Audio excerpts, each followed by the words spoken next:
For our discussion today, or monologue in this case, I would like you all to go to the Files tab in Canvas and download the lecture notes under Files called Sexual Orientations. So we'll start there. Now, while you're doing this, hopefully the audio will play in the background while you're trying to find this particular set of slides. I'm going to let you in on a dirty secret. When we presented early in the semester about the dimensions of thinking, these dimensions just aren't cognitive events. They are also emotional and moral ways of taking up the world as well. That the dimensions of thinking are actual dimensions of being, and particularly for this course, dimensions of relating. So if you remember from earlier in the semester, we talked about first dimensional thinking. First dimensional thinking is when we take up a given phenomenon as itself and try to assess the nature of that particular phenomenon in this particular way. So, for example, I've got my water bottle here and I have my teacup here. So if I take up this particular water bottle and I take it up first dimensionally, then I'm going to be very much defining this as a water bottle based on the characteristics it has, what essentially makes it a water bottle. That's a first dimensional way of thinking about this water bottle. Okay, it's designed to contain fluid, probably water. And so in our culture, we take these things up as water based on certain definitional criteria. And so that's a first dimensional way of thinking about this particular water. Now, likewise, this cup from a nameless corporation, that this particular cup is a cup because of certain essential characteristics it has. Okay? So therefore, there's the cupness of cup, and when I relate to things first dimensionally, I relate to them based on these descriptive categories. That what makes this essentially a teacup or nameless corporation cup is that it has certain definable or essential characteristics in and of itself. Okay? So, first dimensional thinking is when we take something or someone or a phenomenon up as essentially what it is, and through our understanding of what the essential characteristics of that thing is. What's really fun is when we don't know what something is, when we come across a mysterious or strange object, we often try to categorize it, try to figure out what it is. And so there was a movie, for example, I really liked in my teenage years. It's called The Gods Must Be Crazy. And that particular film starts with a bush pilot throwing a Coca-Cola bottle, a glass Coca-Cola bottle, out of the window of his little Cessna airplane. And the bottle plummets to the ground, whistling, and then clunks on the head of a little kid out in the Kalahari Desert. So this little kid takes up this particular bottle. He's never seen a bottle before. He doesn't know what it's about. He's not from a culture that uses bottles. And he takes it to the village, to his group, and they sit and they wonder about it, can't figure out what it is, and so they keep trying to define this particular object. So they use it to mash roots to make food, they use it to braid hair, they use it to make music, etc. And so they didn't know what it was, and therefore they kept trying to find a category to fit this particular object under. They were trying to find a way to relate to it first dimensionally. And what's interesting about first dimensional thinking is, although it provides us with surety that, hey, I know what this object is, it's a water bottle, what this does, though, is it also removes possibility. Okay, this is a water bottle, I'm not taking it up as a hammer. Right? So even though this might be useful in some cases for pounding on things, I'm not going to use it that way because of the way I've categorized it. So first dimensional thinking gives us certainty at the expense of possibility.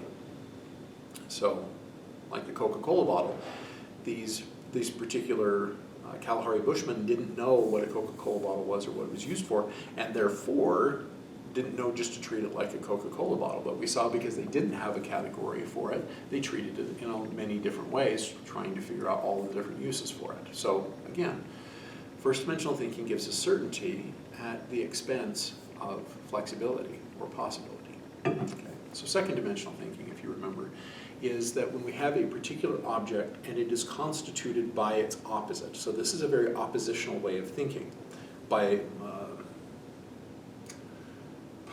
It's a very oppositional way of thinking. this thing is constituted by this thing and vice versa. So think of dark and light. What makes dark dark is light, and what makes light light is dark. So therefore, any modification of one changes the other. For example, if this room were dimly lit, would it be light or would it be dark? That there would be that kind of tension in our discourse. That we find that there are a lot of things in this world that are set up as polar opposites, hot and cold, up and down. I'm told things like pleasure and pain, that these things are set up in a binary way, in an oppositional way, so much so that if I change one, I also change the other. Now, as you're intuiting, second dimensional thinking gives us a little more possibility than first dimensional thinking. It also causes a certain amount of certainty as well, and that also truncates possibility. We have more possibility than we have with first dimensional thinking, but not as much as with some of the other dimensions that we'll get to. So with second dimensional thinking, this constitutes this, and any change in this simultaneously changes that. So, like pleasure and pain, for example, that if we change the nature of pain, then it can also be pleasurable. If we change the nature of pleasure, it can be painful. We see this more in terms of our course, in terms of the sexes, so or particularly genders, that if any change we have to masculinity simultaneously changes the definition of femininity, any change to the definition of femininity simultaneously changes the definition of masculinity. Now that's not true for all of us. Not all of us are second dimensional thinkers, but for those who are, gay is this, straight is this, and they're seen as opposite. Male is this, female is this, and they're seen as opposite. Okay, so that's this kind of binary way of thinking, where if I change any definition of straight, I simultaneously change the definition of gay. If I change the definition of woman, I simultaneously change the definition of man. And so we see this, for example, in the world of gender, where many benefits are taken up as subtracting from a zero-sum game. So let's say I have scholarships available on campus. For example, some years ago, it's been 5 or 6 years ago now, on this particular campus, there were full-ride STEM scholarships, so science, technology, engineering, and math scholarships for women, and they were only for women. And those scholarships were not being filled. Like, they had too few applicants to actually give away enough of the money. And so there was a question, the upper echelons of the university, what we could do or should do about that. And some of my colleagues objected, saying, well, why don't we have scholarships for the boys? Okay. Now, that could be a valid question. However, what worried me is they were approaching it from a zero-sum game, that anything we give to girls, we are taking away from boys. Anything we give to men, we're taking away from women. And that shows a binary thinking. Other examples are if women's fashion changes, then men's fashion has to change too. So if men, for example, let me back up. If women, for example, start wearing skirts, then men can't wear skirts, because that's what women do. And therefore, if men were wearing skirts and women are now wearing skirts, then men have to stop wearing skirts. That would show this kind of two-dimensional thinking in action. And so there are a few times and places where we see that kind of binary operating.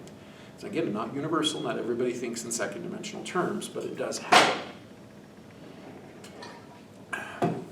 So third-dimensional thinking is an acknowledgement that everything is relative and that everything, it always all depends on your point of view. So let's say all of you are here in this particular classroom right now, and if I were a third-dimensional thinker, I would argue that all of you are having a different experience of this particular conversation right now, given that you're all different people coming at it from a different point of view. Therefore, what I'm saying is all relative.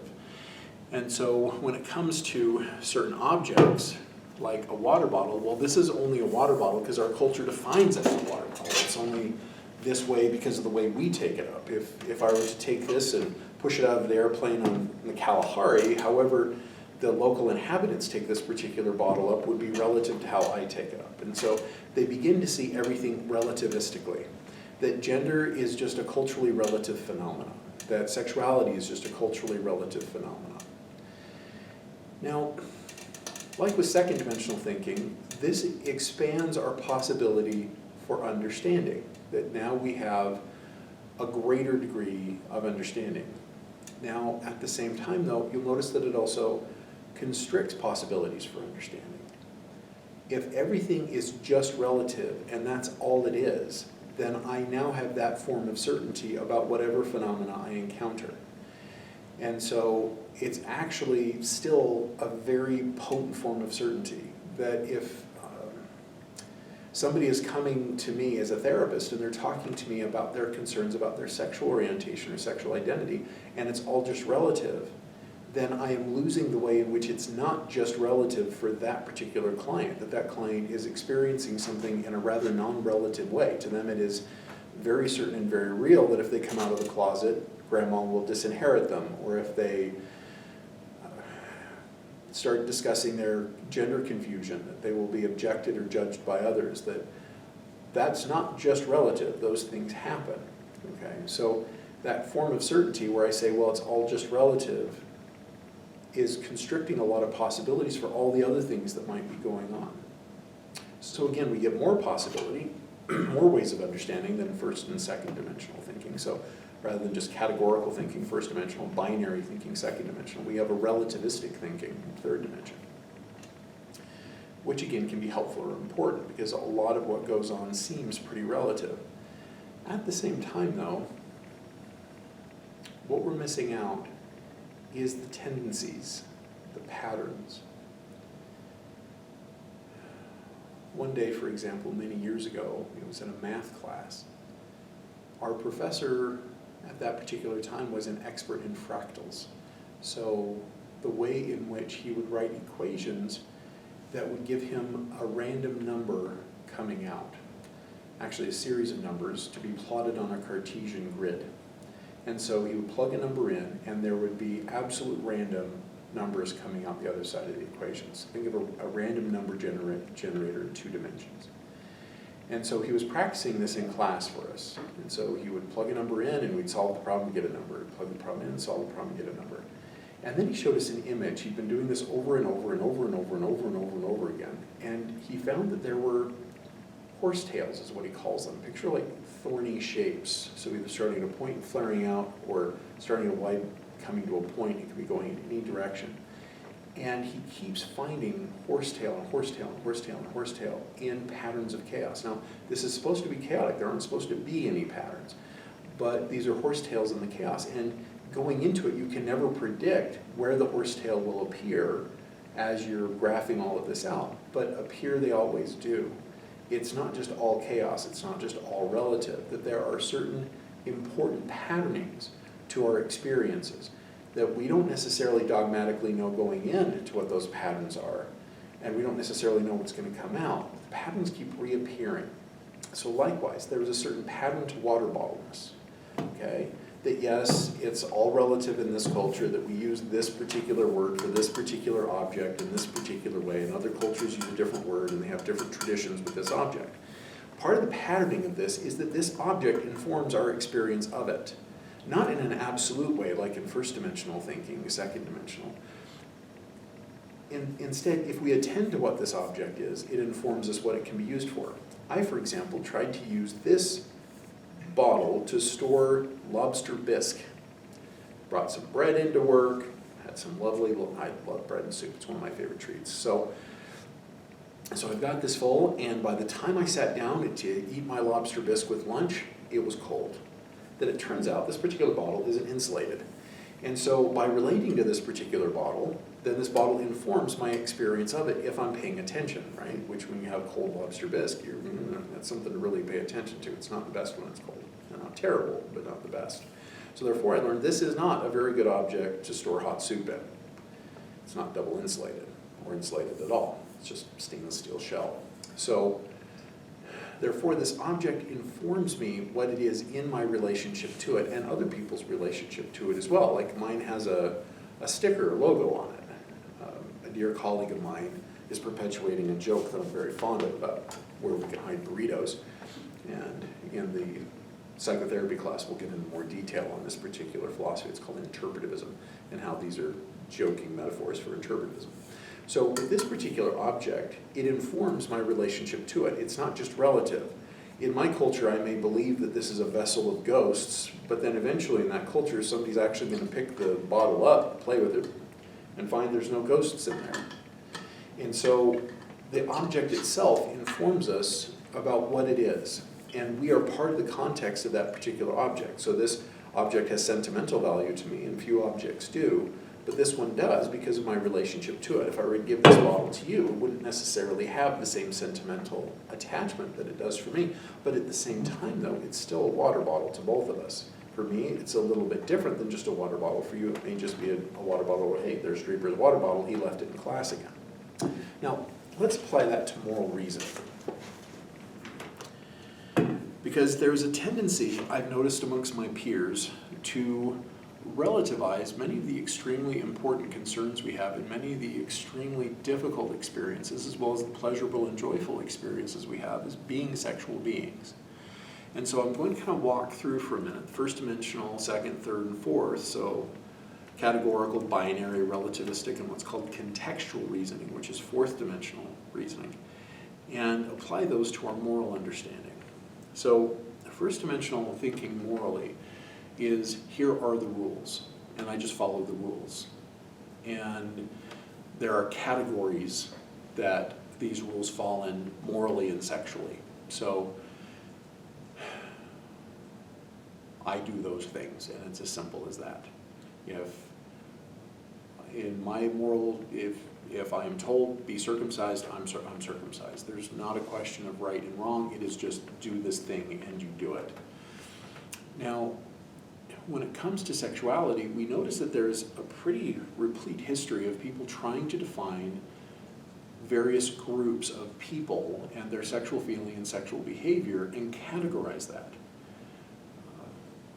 Bisexual or pansexual or demisexual or heterosexual or homosexual or many other of the sexualities that we're going to discuss, that there are people who want to categorize and define these sexualities accordingly. And so here are the straights, and here are the gays, and here are the queers, and here are and they want to have categories of definition around these particular phenomena, these ways of feeling sexual feeling or expressing ourselves sexually. So they try to categorize those and list them out definitionally. And so in our unit today, I'm going to play with that. Actually, throughout this next unit, it might take us several class periods, and talk about where the first dimensional thinkers were coming from and how it is that we can begin to take up their same observations in a second, third, and fourth dimensional way. And so second dimensional thinking is when we add wrongness to the what isness, that it's not just, okay, here's what to do, or here's what these people are, and got categorize their sexual feeling and sexual experience. So this person is the category of straight, this person is the category of bi, or whatever else. Instead, binary thinkers, or second dimensional thinkers, will then take up the feeling of sexual practice and sexual feeling, and they will put it in binary opposite relationships with one another. So here's gay and here's straight. If straight people do this, then gay people do the opposite. If gay people do this, straight people do the opposite. That they put it in a binary relationship, so much so that if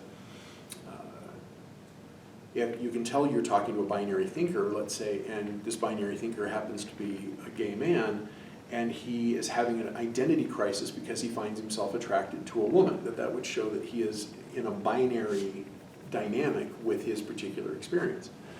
Now, not to say we're unsympathetic to that, or that we shouldn't be sympathetic to that, we can be, because many people are raised in a sexually binary culture, where if I change the definition of gay, then I'm simultaneously changing the definition of straight. So,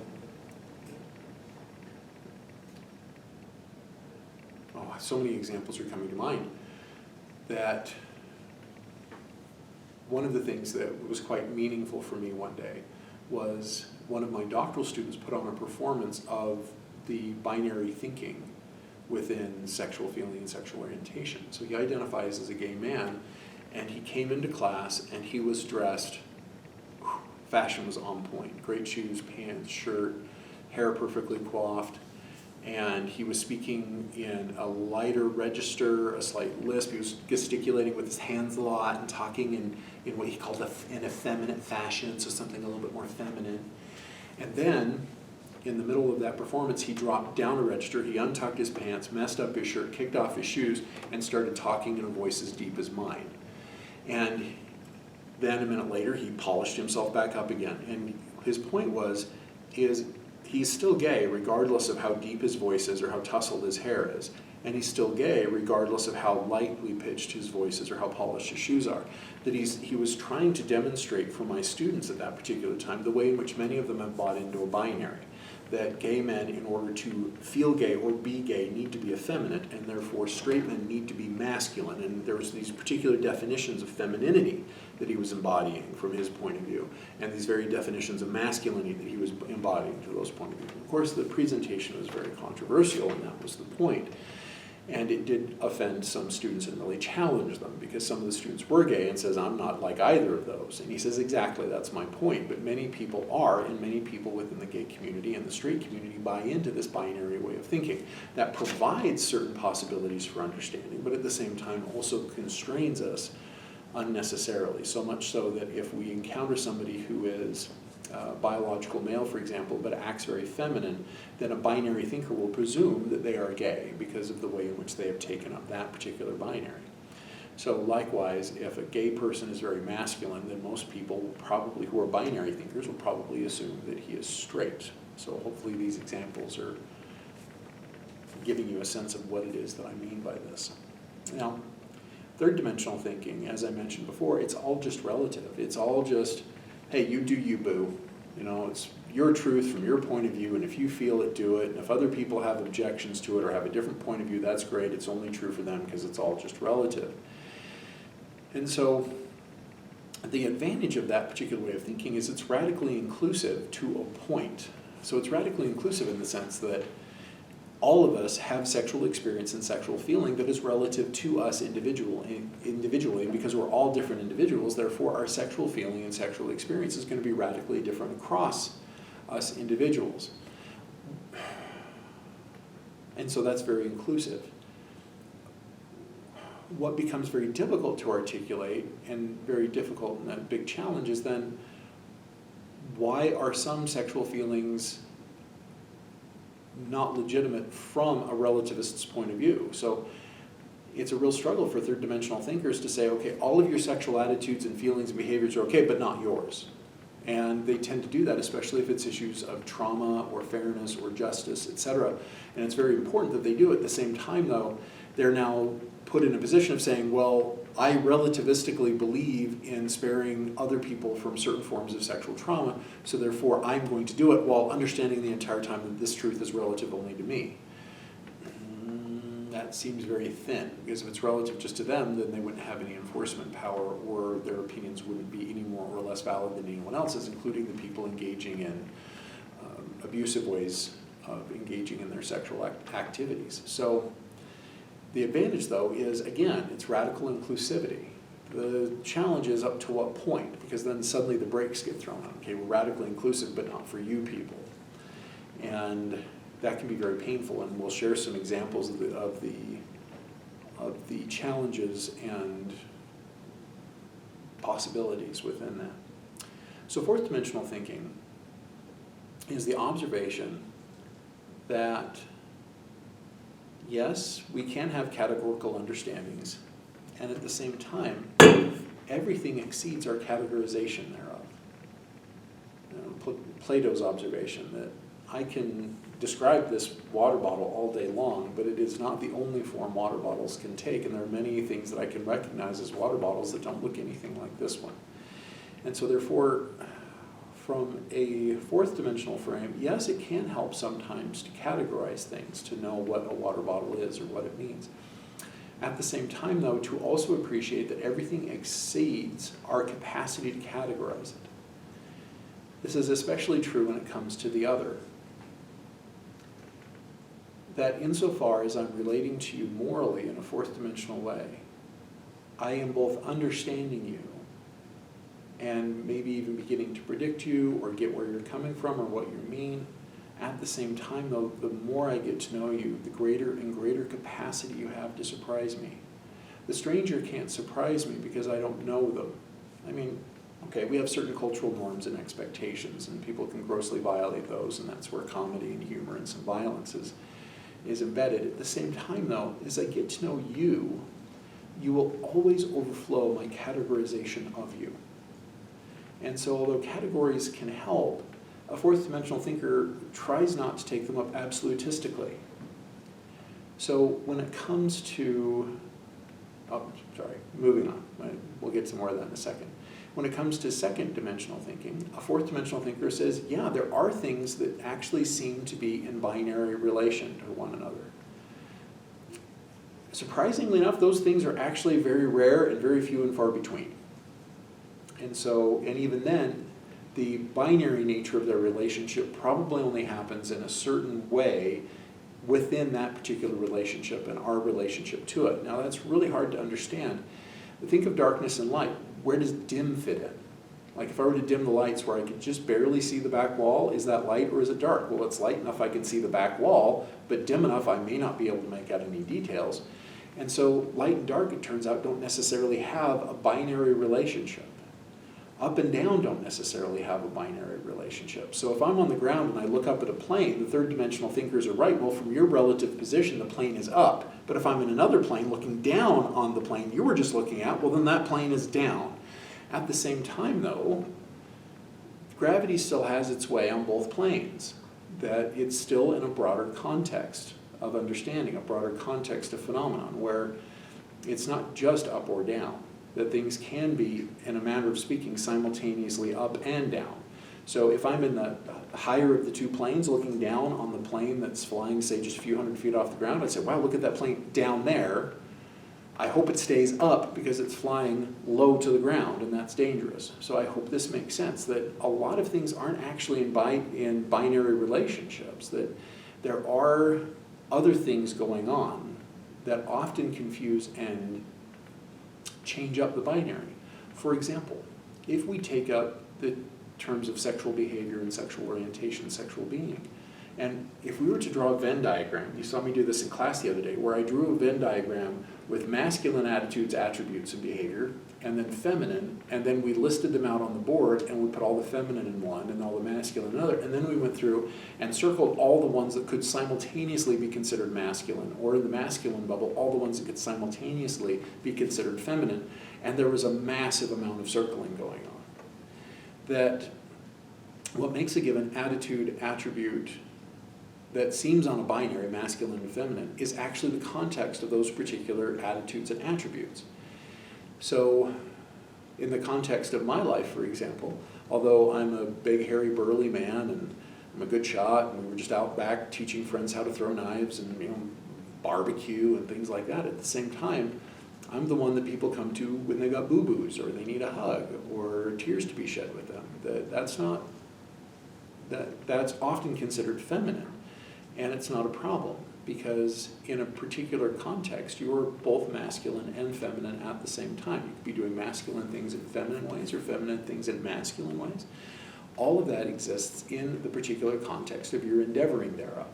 So, likewise, with gay and straight, that's often a false binary, that sexuality is simply not that easy, and it's not that clear. That there are many, many ways to be gay, there are many, many ways to be straight, and there are many, many ways, far more so, where both of those overlap. I was thinking the other day that all of my female friends who identify as lesbian, who are around my age, all have children from heterosexual unions, not through artificial insemination, but male partners that they were having sexual experience with, they were deliberately having sexual experiences with, and maybe even enjoyed. They haven't gotten into that much detail with me about it. At the same time, though, people who they were attracted to and wanted to have sex with, and had children. Many of them have former boyfriends who were formerly married. So the whole gay-straight thing doesn't really necessarily hold up. That it's not a binary, it's far more contextual than that. And so one of the things missing from the binary way of thinking is the other. That my sexual feeling and my sexual attitudes and attributes and characteristics always already involve an other, unless I'm radically narcissistic or a psychological monad, meaning that I only exist in a world unto myself, for myself, by myself. I guess that's possible. I've never seen that. Where somebody is autosexual, meaning that they're only sexual towards themselves and only take themselves up as sexual beings. use that as a philosophical device to wonder about at some point. For today, though, I don't think that would be practical to do because I've not seen that particular person or encountered them. So therefore, I don't know that they exist necessarily. Maybe. But what I do know is most of the time, the rest of the time, all the time, in my experience, is that our sexual feeling is sexual feeling about an other or about others. And therefore, they are a part of my sexual feeling. So my sexual orientation is an orientation, not just a personal orientation towards myself, but it's also simultaneously an orientation towards others. That, talking to one friend of mine, for example, she had 2 children with a man, and then the marriage ended as she came out of the closet. She was very clear that she does love him. She did have sexual feelings for him and often still does because of the person he is. At the same time, the relationship is not as fulfilling as the relationship with her current wife. And it is not as mutually fulfilling as it is with her current wife. So therefore, the gay-straight thing doesn't break down, but it's in the relationship of who he is. He's the only man that she has ever felt sexual feeling towards. Right? And it's also in relationship to her current wife. Although she has felt more sexual feeling more often for other women, for her it is a particular way of being fulfilled mutually with a particular other. It wouldn't work for all others. And so with other girlfriends, it might not work out any better than it did with her husband.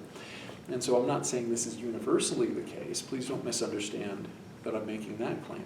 I'm making an argument towards tendency, towards these horsetail effects, these patterns that keep creeping up, even though we don't necessarily know that that's what we're saying and we can't predict them or enforce them when we do. So with third dimensional thinking, the problem from a fourth dimensional frame is that it's not just relative. Again, there are patterns that if I were to get a group of my transsexual students in a room together and we started sharing stories about our gendered experiences, that many of them would have parts of their stories importantly in common with some of the other students, right? At the same time, though, there would also be marked and important differences in their experience.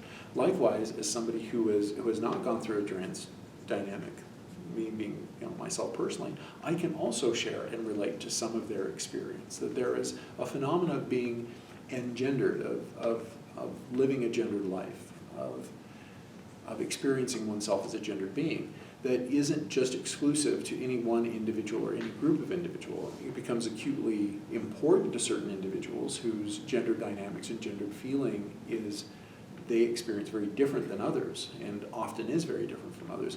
It throws them in a position of uniquely taking up, that they have the painful privilege of taking up gender in new ways than they had before. And this patterning, these similarities of story across individuals and within groups of people show that it's not just relative, it's not just random, that there are important tendencies, important similarities that third dimensional thinkers relativize away. Second dimensional thinkers put an oppositional relationship, and categorical thinkers, first dimensional thinkers, just separate us from all others and just puts people in very clearly labeled boxes. So part of my agenda is a moral agenda. And I want to be very honest with you all about that. Because it is the fourth dimensional way of thinking that takes the